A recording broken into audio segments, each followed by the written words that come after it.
बिस्मिल्लाहिर्रहमानिर्रहीम।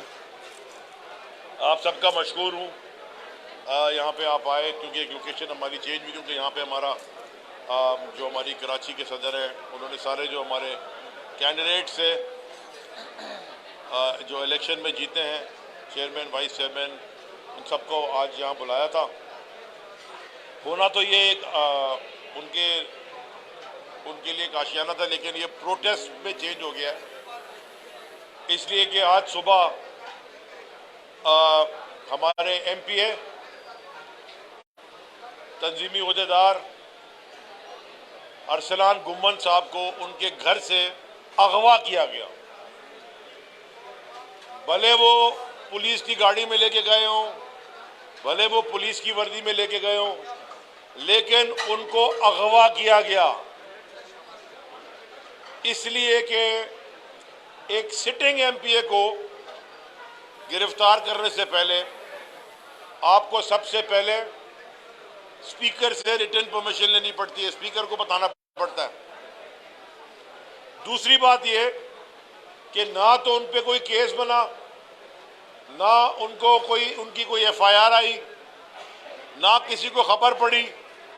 सुबह सुबह 5-6 बजे वो पहुंचे घर में घुस के, और उनके भाई इमरान यहाँ बैठे हुए हैं, आपको और भी बताएंगे। घर में घुस के अरसलान को उठा के ले गए। देखिए, ये जो मुल्क है, पहले तो हम इसकी शदीद अल्फाज में मजम्मत करते हैं। पूरे पाकिस्तान से, खैबर पख्तूनख्वा से लेके कराची तक हमारे सारे एमएनएज, एमपीएज, ओहदेदारान, सब ने इसकी शदीद अल्फाज में मजम्मत की है। हमारे चेयरमैन खान साहब ने ट्वीट करके भी मजम्मत की है, और बाकी सब ने भी इसकी शदीद अल्फाज में मजम्मत की है, और आम आवाम ने भी शदीद अल्फाज में मजम्मत की है। यानी कि पूरा पाकिस्तान आज एक तरफ खड़ा हुआ है इमरान खान के साथ, और कुछ लोग हैं ये पीटीएम के और उसके बाद जो केयर टेकर हुकूमत में आए हैं, जो इनके नौकर हैं, इनके घर के पले में हैं, ये जिनका काम था कि केयर टेकर सेटअप को असल में न्यूट्रल होना चाहिए, असल न्यूट्रल तो केयर टेकर को होना चाहिए, ये बायस है, पार्टिसन है, और ये ब्लडी मैरी यानी कि मरियम नवाज जो इस मुल्क के खून की प्यासी है, ये उसकी लाइन टो कर रहे हैं। मैं ये सवाल पूछना चाहता हूं पाकिस्तान के हर इदारे से, अपनी आला अदलिया से, सारी लॉ एनफोर्समेंट की एजेंसी से, कि जो मरियम ब्लडी मैरी जो पिछले जब से वो आई है जो अल्फाज इस्तेमाल कर रही है अदलिया के लिए, हमारे ऑनरेबल जजेस के लिए, हमारे जो रिटायर्ड जर्नल्स हैं उनके लिए, नाम लो जनरल फैज के लिए, इख्तलाफ किसी का हो, उसके ऊपर आप कोई एक्शन नहीं ले रहे। यानी कि वो ये कह रही है कि मेरे पास जजेस के और जर्नल्स की वीडियोस हैं, वो अपने जलसों में ये कह रही है। जितने मीडिया के लोग यहां खड़े हैं उससे तो इसके जलसे में उतने लोग भी नहीं होते, लेकिन ये अपने जलसों में ये कह रही है कि मेरे पास इनकी रिकॉर्डिंग्स हैं, और वो ब्लडी मैरी पूरे पाकिस्तान में ऐसी घूम रही है खून चूसने के लिए मुल्क का। कोई इसके ऊपर नहीं आवाज उठा रहा, कोई अदालत में यानी कि अदालत सुओ मोटो नहीं ले रही। हम चाहते हैं ले। इमरान खान वो शख्स हैं कि जिनके जब उन्होंने एक बयान दिया जलसे में और एक जज नाराज हो गई, वो उनकी अदालत में पेश हुए माफी मांगने के लिए। जितने अपना सईद पे बाकी लोगों पे भी हैं, आप इस मुल्क को उधर लेके चले गए हैं जहां से अब ये क्लिफ के नीचे ही ना गिर जाए। माशी तौर पे आपसे संभला नहीं। 11 महीने तक जब आपसे मईशत का सवाल पूछा गया, आपने इमरान खान पे, तहरीक इंसाफ की लीडरशिप पे, तहरीक इंसाफ पे इंतहाई गलीज जबान इस्तेमाल करके जवाब दिया, उन पे मुकदमे बना दिए। क्या इमरान खान पे मुकदमे बनाने से मुल्क की मईशत ठीक हो जाएगी, या लीडरशिप पे तहरीक इंसाफ की अरेस्ट करने से क्या मुल्क की मईशत ठीक हो जाएगी? उसके बाद असेंबलियां डिसॉल्व हुई, सुप्रीम कोर्ट के अहकाम नहीं मान रहे आप। सुप्रीम कोर्ट ने आपको ऑर्डर दिया है इलेक्शन करवाने का। आर्टिकल 245 245 कॉन्स्टिट्यूशन का, आईने पाकिस्तान का, बड़े सफाई से कहता है कि कोई भी कमीशन, इलेक्शन कमीशन इंक्लूडेड, किसी भी इदारे को अगर सिविलियन सर्विस के अंदर उसको डायरेक्शन दे, हर इदारे का काम है वो फॉलो करना। ये कानून है, आईने पाकिस्तान है भैया। आप कह रहे हैं कि हम सिक्योरिटी नहीं प्रोवाइड कर सकते, आप कह रहे हैं हमारे पास पैसे नहीं है, इलेक्शन कमीशन कहता है हम तैयार नहीं है। इलेक्शन कमीशन का एक काम है, एक काम, सिर्फ एक काम है, इलेक्शन वक्त पे करा दो।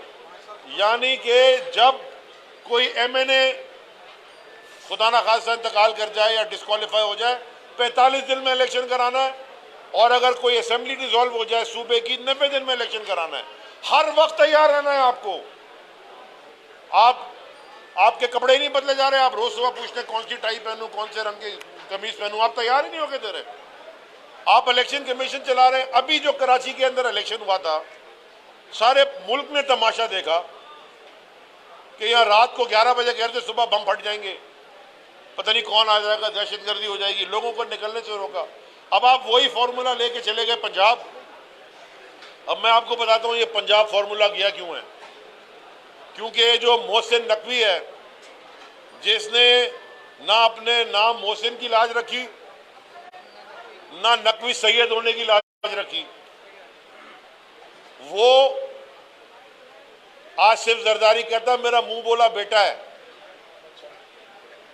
और ये आसिफ जरदारी को अपना मुंह बोला वालिद मांगता है। पहले तो इसी पे शक हो जाना चाहिए ना किसी को, कि जो शख्स भी हो दुनिया में मजबूरी में उसके बच्चे उसको अपना मुंह बोला बाप नहीं बोलते। वो जो शख्स वो खुद ही कह रहा है कि मेरा मुंह बोला बाप है। इस आदमी को अगर आपने अपना मुंह बोला बाप बनाया, जो पाकिस्तान का सबसे बड़ा डाकू, सबसे बड़ा क्रिमिनल, कातिल, यानी कि उसके अपने खानदान में बीवी के पूछ लें, मरूम बेनजीर भुट्टो शहीद की, उनकी अपनी भतीजी से पूछ लें कि तुम्हारे वालिद मुर्तजा मीर मुर्तजा भुट्टो को किसने कत्ल किया था, वो हाथ खड़ा करके बोलेंगे आसिफ जरदारी ने।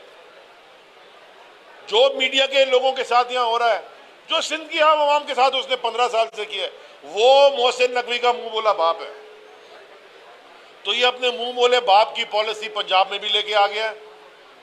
लेकिन ये मुल्क भी बदल गया है, ये वक्त भी बदल गया है, ये दुनिया भी बदल गई है, और पाकिस्तान को एक ऐसा निडर लीडर भी मिल गया है जो इनके इस अहमकाना फैसलों से, धमकियों से, केसेस से डरता नहीं है।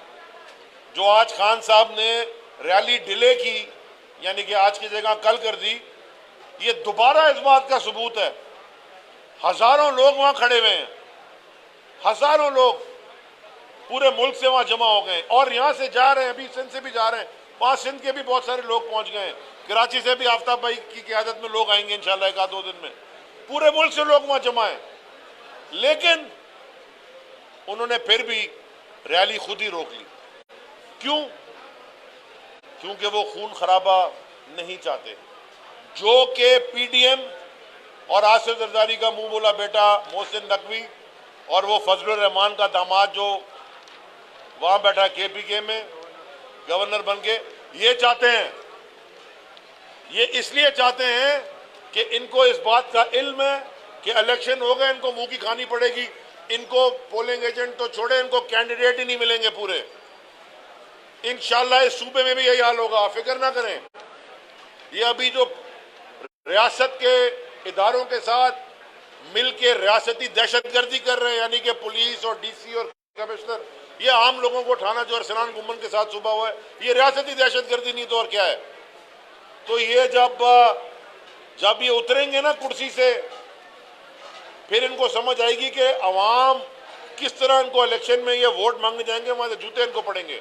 गवर्नर ने तो खा लिए, इसके सूबे के हर वजीर को पड़ेंगे, ये तो बाहर नहीं निकल सकते। सैलाब में आपने देखा था। तो दोबारा हम सब मिलके शदीद अल्फाज में मजम्मत करते हैं जो यहाँ पे रियासती दहशतगर्दी पूरे सूबे में हो रही है।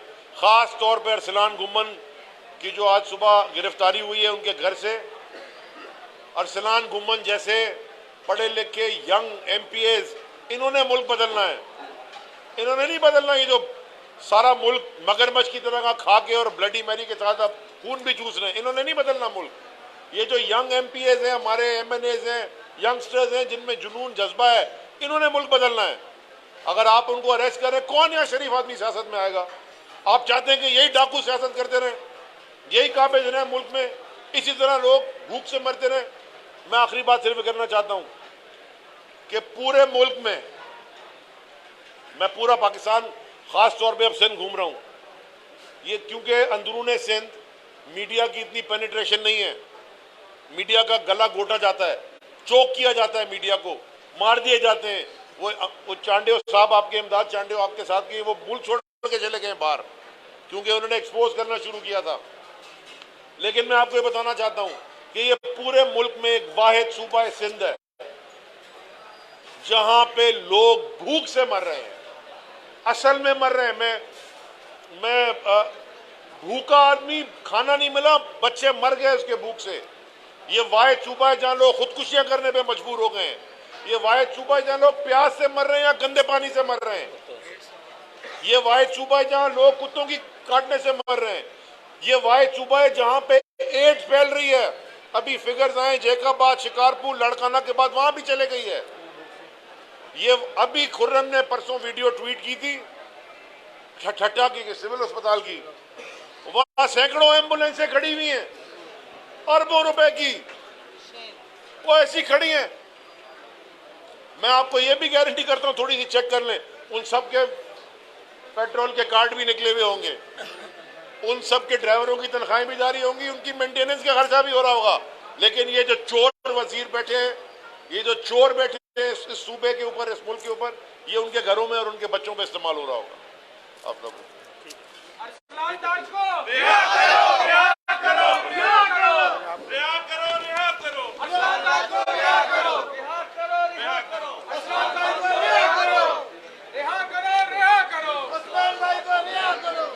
बिस्मिल्लाहिर्रहमानिर्रहीम। मैं पुरजोर अल्फाज में शदीद मजम्मत करता हूँ अरसलान ताज के अगवा की। ये एक नई रिवायत पड़ गई है। पहले गिरफ्तार किया जाता था, FIR होती थी, रिमांड होता था और उसके बाद गिरफ्तार किया जाता था। अब ये अगवा की रिवायत पड़ती चली जा रही है। ये मुल्क आगे बढ़ने के बजाय तबाही की तरफ गामजन है। आज सुबह 5:45 बजे अरसलान के घर पे दीवारें फलांग के, दरवाजे खिड़कियां तोड़ के और उसको अगवा करके ले गए। सुबह से हमारा लॉयर डिपार्टमेंट, हम सब पूरा टाउन, तमाम कराची के हर थाने में गए हैं। हर थाने में जाके हमने मालूमात की हैं कि अरसलान ताज कहाँ है। अगर अरसलान ने कोई कसूर भी किया है तो उसका तरीक़ेकार होता है। अगर आपने उसे गिरफ्तार करना है तो प्रॉपर तरीके से प्रोसीजर के तहत गिरफ्तार करें, हमें बताएं। हमें पता होना चाहिए अरसलान की ज़िंदगी को शदीद ख़तरा लाहक है। हमें नहीं मालूम इस वक्त पूरी PTI को कि वो कहाँ है और ये तरीक़ेकार क्या है। पूरी अवाम पाकिस्तान की ये पूछना चाहती है कि ये किस किस्म की घिनौनी हरकतें आप कब तक जारी और सारी रखेंगे। इससे आप अवाम की आवाज़ को नहीं दबा सकते। आपके खिलाफ नफरतें पैदा हो जाएंगी लोगों के दिलों में। ये जो PDM की हुकूमत जो ये हरकतें कर रही है और जो सिंध गवर्नमेंट जो ये हरकतें कर रही है, पुलिस के पास गए, SSP के पास गए, हमने IG को, DIG को, चीफ सेक्रेटरी को, सबको लेटर भेजे। हमने मजिस्ट्रेट के पास अपना पॉइंट ऑफ व्यू रिकॉर्ड कराया। किसी को नहीं मालूम ये कौन सा कानून है। इस कानून को तो जरा वाज़ेह कर दीजिए, आगे बता दीजिए किस कानून के तहत जो है हमारे लोगों को गिरफ्तार किया जा रहा है, अगवा किया जा रहा है और शहीद किया जा रहा है। जुल्म के ये ज़ाब्ते हम नहीं मानते। मेरे साथ इमरान के भाई और अरसलान के भाई इमरान बैठे हैं जो खुद आपको पूरा वाकया बताएंगे कि किस तरह उसको अगवा किया गया। ये रियासती दहशतगर्दी, ये रियासती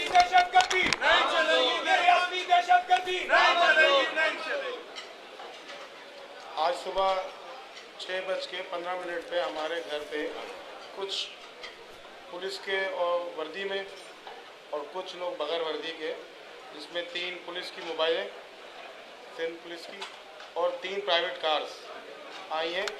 ना उन्होंने बेल बजाई है, ना दरवाज़ा बजाया है, घर के अंदर दीवार फैलान के आए हैं।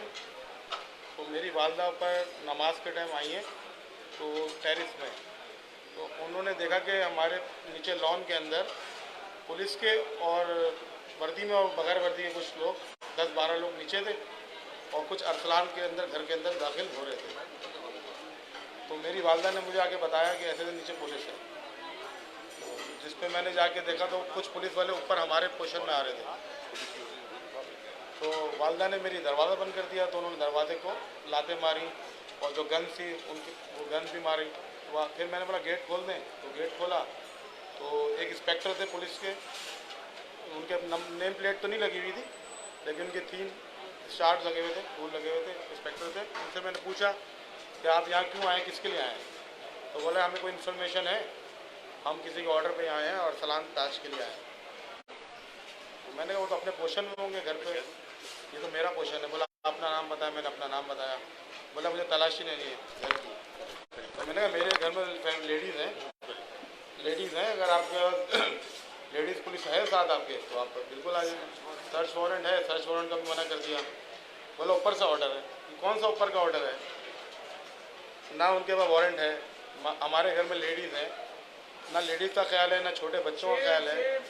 मेरी वालदा है, वो हार्ट की पेशेंट है, शुगर की पेशेंट है, उनसे बदतमीज़ी की, मेरी वाइफ से बदतमीज़ी की।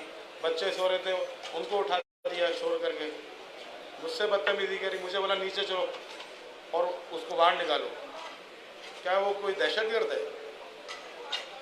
वो है कौन? आवाम का एक नुमाइंदा है, खिदमत करता है आवाम के लिए, और उसके साथ उसके घर में इस तरह दाखिल होकर, उसके छोटे छोटे बच्चे हैं, वो तो बोल भी नहीं सकते। मेरी मार हो रही थी और वो इतनी बदतमीज़ी कर रहे थे और हमारा बाहर से गेट भी लॉक करके चले गए कि घर के बाहर नहीं निकलना। और गाड़ियों की नंबर प्लेट्स पे वो स्टिकर ला के आए थे ब्लैक कलर के, नंबर किसी गाड़ी का नहीं था। फुटेज मैंने निकाली है, फुटेज मैंने मीडिया को भी दी है और उन लोगों सबको दी है, वो आप लोगों ने देखी होगी। मेरी चीफ जस्टिस ऑफ पाकिस्तान से अपील है कि हमें इंसाफ दिया जाए और मेरे भाई की जान को खतरा है और पता नहीं इसको कहाँ ले गए, अभी तक नहीं पता चल रहा। सुबह से शाम हो गई है कि उसका कोई मालूम नहीं हो पा रहा कि वो कहाँ है। सारे परेशान हैं, हम पूरा घर परेशान है, मेरी वालदा बहुत परेशान है, उसके बच्चे परेशान हैं। रिक्वेस्ट है कि इसको अरसलान के लिए कुछ करें। और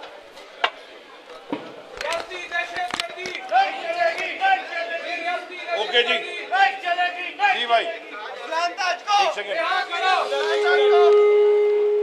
जी। तो उस तकरीर में जुर्म क्या है?